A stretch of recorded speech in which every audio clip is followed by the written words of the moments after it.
Kepala Otorita Ibu Kota Nusantara Basuki Hadimulyono mengklarifikasi pembagian lahan gratis yang diberikan untuk negara-negara sahabat didasari prinsip resiprokal atau hubungan timbal balik antar negara.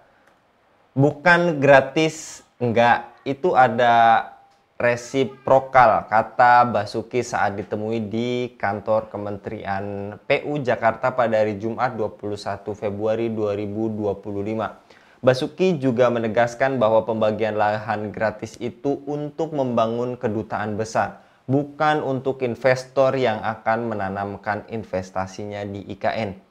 Apa tujuan pemerintah di balik wacana bagi-bagi lahan gratis di IKN? Apakah pemberian lahan gratis untuk kedutaan besar negara sahabat di IKN akan menguntungkan Indonesia dalam jangka panjang?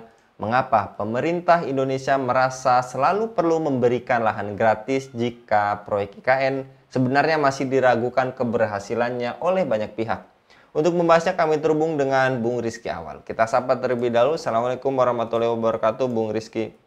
Waalaikumsalam warahmatullahi wabarakatuh, Mas Anggi dan teman-teman Khilafah News Channel dimanapun berada. Ini mau suasana mau jalan-jalan Ramadan ya. Ya. Makin panas dan makin gak jelas nih kondisi kita nih. Ya, baik Bung. Menyambut Ramadan juga rencana yang diungkapkan Kepala Otorita IKN memberikan usulan kepada Presiden untuk membagikan lahan secara gratis di IKN untuk negara sahabat. Menurut Anda usulan tersebut bagaimana Bung? Kalau saya justru mengusulkan IKN itu jadi tempat wisata saja ya, daripada diberikan gratis.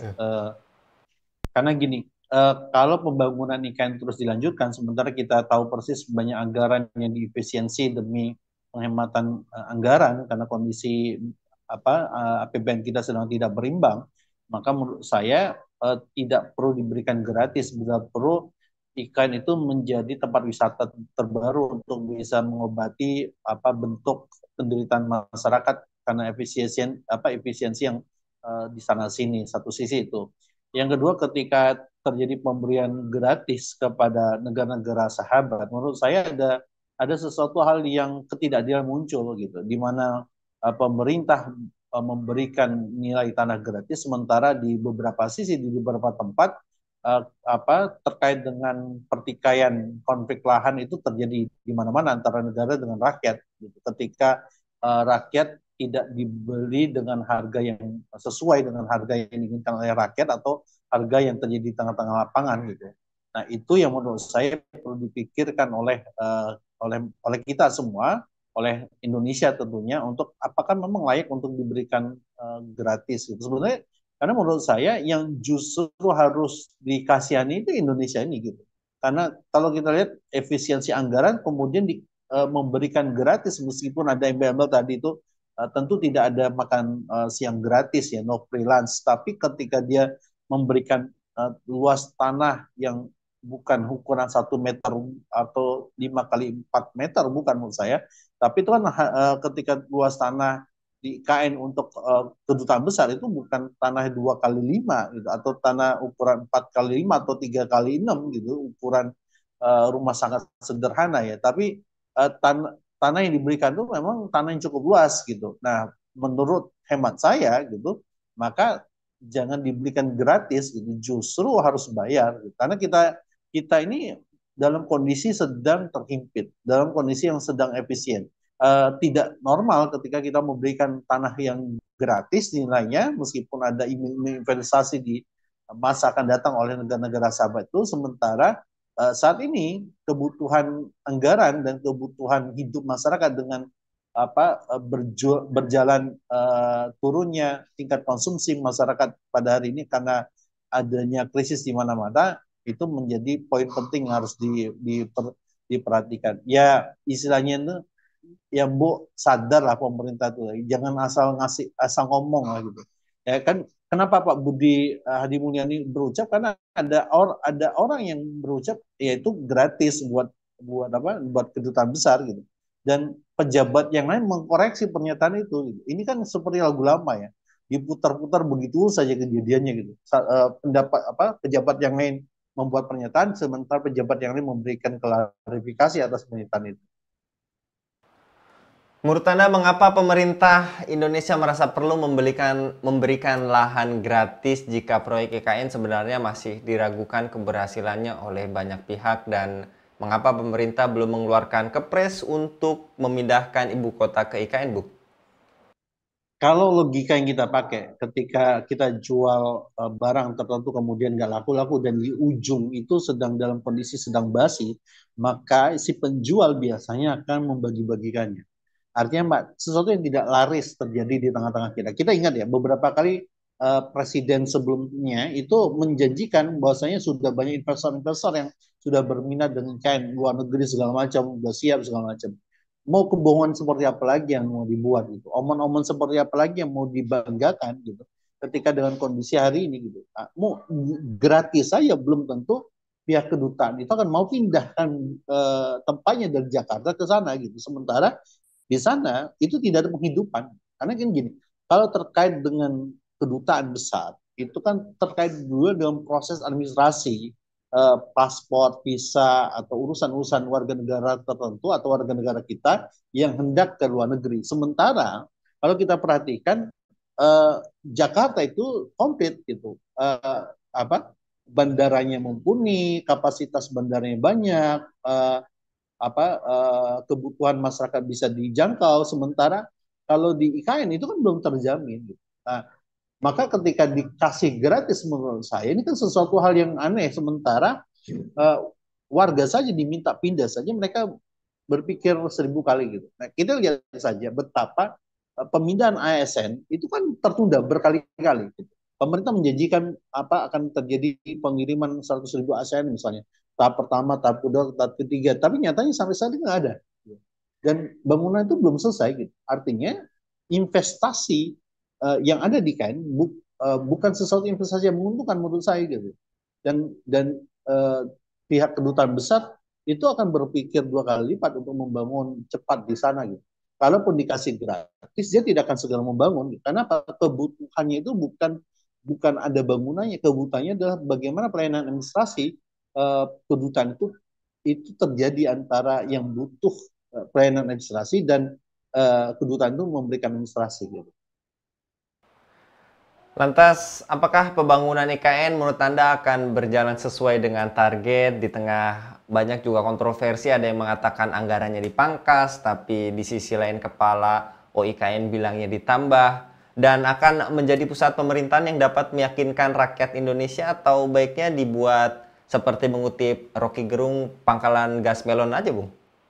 Ya menurut saya bukan pangkalan gas melon ya, mungkin bisa jadi kota 3 dimensi nantinya gitu. Uh, karena kalau saya perhatikan kalau Anda menyatakan bahwasanya pantas nggak gitu, apakah memungkinkan berlanjut IKN ini menurut saya berlanjut gitu. Berlanjut untuk dimanfaatkan pendanaannya untuk kelompok oknum tertentu tentunya gitu. Satu sisi itu. Yang kedua kalau pemerintah serius untuk bisa membangun suatu ibu kota, maka itu harus diutamakan pembangunan ibu kota itu gitu. Sementara kalau kita lihat tampaknya pemerintah lagi serius terkait dengan proyek makan bergizi gratis gitu, MGN ya, MBG gitu. Sementara tidak fokus dalam pembangunan otorita ini gitu. Ini sudah tahun 2025 ya gitu ya. Sementara kita pernah melihat janji-janji Pak Jokowi waktu itu dan juga mungkin Pak Prabowo sekarang itu harusnya kan sudah pindah gitu. Dan nyatanya kita lihat gubernur dan presiden dan wakil presiden kita itu belum belum ini loh belum nampak batang hidungnya untuk bisa kerja harian di sana gitu. Sementara kalau Pak Jokowi menyatakan ini sudah bisa kok untuk ditinggal untuk diposisikan tempat kerja. Mana nonsen gitu. Gitu. Kalau betul ikan itu sudah siap, harusnya kan Pak Prabowo dan juga Pak Gibran atau suit lah di antara mereka berdua ini itu silakan kerja di kain gitu. Administrasinya berjalan, kondisinya berjalan, rapat-rapat terjadi gitu. Dan ingat, ini terkait pemborosan anggaran juga. Gitu. Karena kan tentu ketika para menteri itu melakukan perjalanan itu kan pakai duit gitu ya. Tidak ada nggak pakai duit, nggak pakai tidak ada bukan pakai daun tentunya. Artinya tiket Jakarta ke wilayah kan saja itu relatif sejuta lebih gitu ya. Itu kalau kursi ekonomi gitu. Kalau kursi VIP pejabat-pejabat itu kan seringkali pakai kursi VIP yang harganya di atas 3 sampai 5 juta rupiah gitu. Ke atas gitu untuk menikmati kursi bisnis, sementara mereka tidak akan sangat jarang menggunakan kursi ekonomi atau pesawat komersial. Artinya itu akan menghabiskan anggaran. Kalau menurut saya, hemat saya itu dijadikan sebagai kota administrasi sajalah, gitu. Sebagaimana kota-kota di Indonesia gitu, atau menjadi provinsi yang baru, provinsi Nusantara namanya di tengah-tengah wilayah Kalimantan itu. Itu lebih baik menurut saya. Itu untuk supaya tidak malu-malu amat lah kondisinya gitu. Dan kalau ditanya pembangunan ini akan berjalan dengan lancar ya teman-teman tahu sendiri lah gitu. Apa yang disebut dengan lancar, apa yang tidak lancar gitu. Dan tidak bisa dan para pendengar itu bisa menyimpulkan, para pemirsa itu bisa menyimpulkan sendiri gitu. Kalau memang betul ada duitnya 11.000 triliun misalnya, itu cepat saja dibangun kan gitu. Kalau proyek ikan itu menjadi proyek strategis nasional yang diutamakan karena kebutuhan kita itu sekarang itu tidak jelas di mana ibu kotanya gitu. Maka harusnya itu jangan menjadikan Jakarta itu diubah dulu status ibu kotanya menjadi daerah khusus Jakarta, DKJ. Tapi harus dipikir matang tentang betul nggak kita siap untuk pindah ibu kota ini. Dan apakah dengan pemberian lahan yang secara cuma-cuma ini menunjukkan bahwa pemerintah sudah hopeless terhadap keberlanjutan pembangunan ikan ini, Bung? Ya, jangankan pemerintah, rakyat aja sudah hopeless dengan kondisi hari ini. Dengan hashtag kabur aja dulu, itu kan bentuk hopeless itu loh. Ya. Nah, pemerintah harus buat hashtag yang mungkin menyerupai dan viral juga dengan hashtag kabur aja dulu, atau tinggalin aja dulu misalnya gitu ya. Atau lupakan saja dulu lah gitu. Karena uh, pemerintah mau fokus di mana gitu. Fokus makanan bergizi gratis, fokus penghematan anggaran, atau fokus apa? Apa fokus danantara gitu. Ya. Dan ya kita sedang melihat bagaimana politik di negeri kita ini terjadi gitu. Di mana politik yang terjadi pada hari ini tentu masyarakat yang punya keadilan, yang punya masih berpikir jernih, yang tahu tentang kondisi yang ada, tentu dia akan mengerti jawabannya gitu. Bagaimana harus kita bersikap terkait dengan ikan itu sendiri. Sebenarnya kalau itu diteruskan, kalau misalnya kondisi ini digratiskan segala macam, betul-betul menurut saya Indonesia bukan gelap lagi, gitu. Sudah bubar menurut saya. Nanti ada yang bereaksi lagi, Bung. Kalau bilang hopeless, nanti direspon kau yang hopeless. Nah itu gimana, Bung? Ya, kenyataannya gini ya. Kalau hopeless itu kan tidak ada harapan ya. Sementara kalau dia ada duit, sebenarnya kan bangun ikan gampang saja. Ya. Kalau ada investor mau tinggal dilakukan saja gitu. Ya, nyatanya kondisi sekarang ikan nggak lancar-lancar amat gitu. Ya, kondisinya gitu. Pembangunan tidak terjadi signifikan gitu. Kalau memang keadilan yang kita inginkan atau rasa ekonomi berkeadilan yang diinginkan ya harusnya menapaki hal-hal yang beginilah gitu. Ya, kewarasan itu akan terlihat ketika orang berpikir jernih tentang bagaimana kondisi ekonomi dan kehidupan berbangsa dan bernegara kita hari ini, Mas Anggi dan teman-teman Khilafah News Channel gitu. Baik, terima kasih Bung Rizky untuk pencerahannya terkait IKN. Ada tambahan Bung atau gimana? Sama-sama Bung Anggi, ya bagus tadi pencerahan di tengah Indonesia gelap gitu. Ya, terima kasih Bung. Demikian pemirsa Khilafah News, dukung dengan subscribe, share, dan like. Semoga menjadi kebaikan bagi kita semua di dunia dan di akhirat.